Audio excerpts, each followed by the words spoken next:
friends, this is the Mrs. Wolfie from our Half Acre Homestead. Today I'm canning chicken, but I'm not going to take you through that video because all you have to do is watch my canning turkey video. What I am going to do though is once my canning is finished, I have this huge pot of broth because I pressure cooked a lot of my chickens. And so what I did was I strained the broth from the meat, and I didn't show you this, but this had a big yellow plate of fat on top. And what I've done is I've allowed it to cool, and I took the fat off the top. That way, when I'm finished canning my chicken, whatever broth is left over, I can dehydrate, and it will dehydrate really well because there's no fat. All right, so when I get done canning my chicken, I'll come back and show you how much broth we have left and how we're going to cook it down and make some bouillon powder.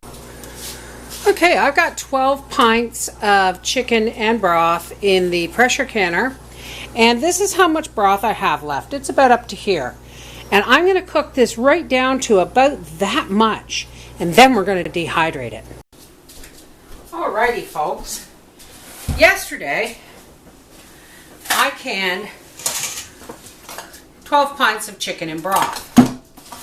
And then I took that 3/4 of a pot of broth and I cooked it down to this. Now look at this. This is jelly, and it's hard jelly.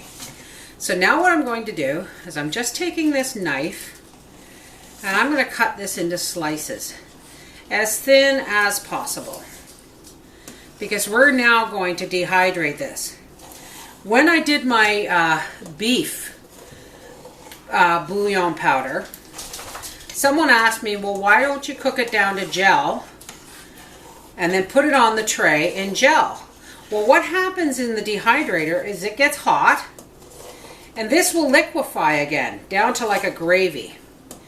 So yes, we're going to put it on the trays, but we want to make sure we don't put too much on the tray so that when it liquefies that it overflows.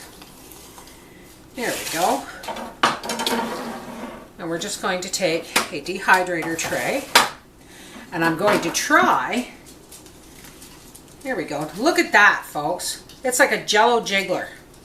And we're just going to, this one is a little thick, so I'm going to cube it up. And I'll show you once this gets in the dehydrator how liquidy this actually goes.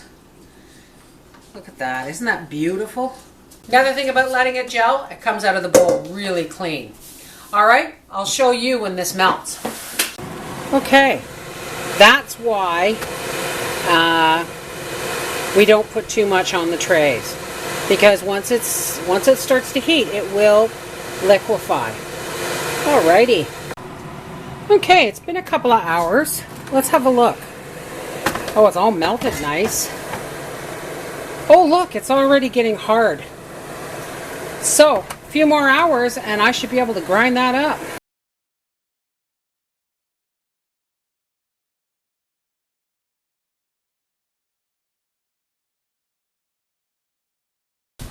Now, our chicken broth is this lovely dark rich color. And what I'm doing now is I'm peeling it away. It still has some flexibility because it's hot, but I'm peeling it away from the fruit roll-up tray so that if there's any moisture on the underside, it will be able to dry. You know what, folks? I just realized that these don't even need to be any longer. They don't need to be on the fruit roll-up tray unless you have little bits that are already dry. So when I flip them over, because I can pretty much take them off in one piece, I'm just going to put them right on the drying tray so that they will dry and cool down a whole lot quicker. After flipping my trays over, I dried them. After flipping this over on the trays, I dried them for about another hour, and then I shut it off because these will remain almost flexible as long as they're hot. So now they're quite brittle, And they may seem sticky at spots, and if they still are, once they're powder, I will grind them again and dehydrate them a little bit longer. But let's have a trial run, shall we?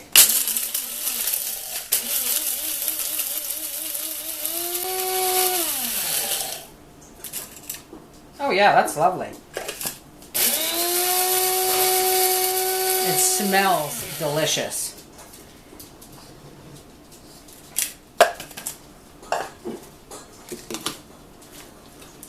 Look at that. Lovely powder. Just lovely. And it doesn't stick. So that means it's dry enough.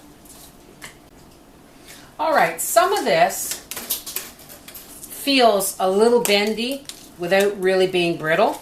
So that tells me there's still a wee tiny bit of moisture left in here.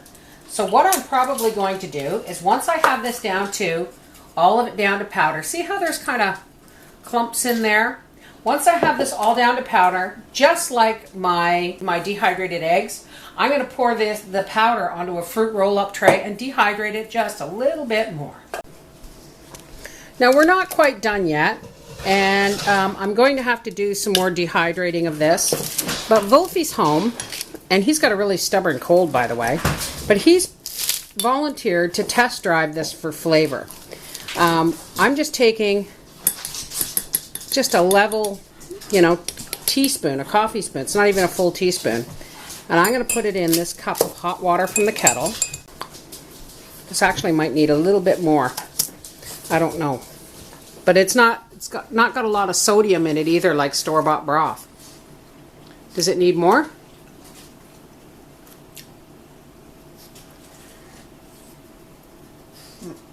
Does it need more though? Yeah, if you were going to drink it like that, yeah. Okay, so say a full teaspoon to... a little salt in it too. Okay, well let's try a little bit more. Another half a teaspoon. This isn't really a teaspoon either, folks. It's just a coffee spoon. So a full teaspoon, full level teaspoon would be about what I just put in that cup now. Now try it.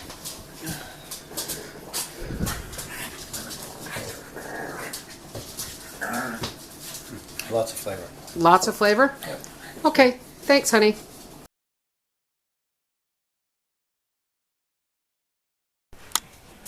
Alrighty. Now, this is what my 3/4 of a stock pot give us in powder. But it's still slightly clumpy. So we are going to spread this out onto 2 fruit roll-up trays. Let's just spread that out. Give that a little shake there, level it out.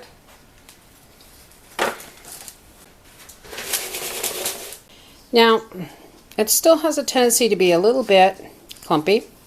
So I've got it spread out on 2 trays here.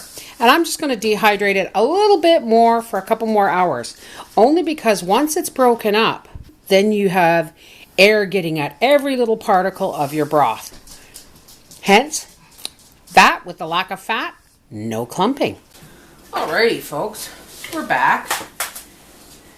And this spent an additional couple of hours in the dehydrator. And this has just turned out amazingly wonderful. If I can get this tray out. It's really quite heavy. And I have my piece of parchment down because of this hole in the tray here. We're just going to see if we can slide some of this into our grinder because we're going to break it up one more time. And it's not going to need much. Now it is a wonderful powder consistency that does not stick together. See, look, you just have to touch that almost and it breaks into powder. Wonderful.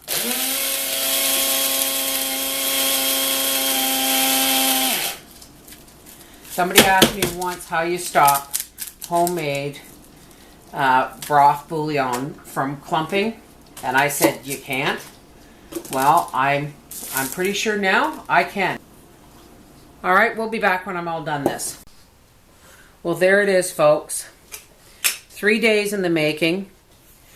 finely powdered, and I mean lovely finely powdered, chicken broth bouillon powder. Now, it looks like a lot of work for only, say, 2.5 cups of powder. But remember, 1 teaspoon of that makes 1 cup of broth. And it's so much easier to store, and this is going to go into a pint bottle, but it's so much easier to store in powder form than it is to store liquid in jars. Much more transportable too. And remember, this is brown. It almost looks like beef broth powder, but it's brown because there's no added chemicals, no added colors. The only thing added to this was the seasonings when I was boiling down the chickens. Whole peppercorns, bay leaves, onions, garlic, and salt. And that was, the bulk of that was, the larger pieces were strained out. And all we had left was this wonderful broth that we dehydrated. Isn't that wonderful? This is the Mrs. Wolfe from our half-acre homestead saying, broth powder, broth bouillon, you can make it MSG free.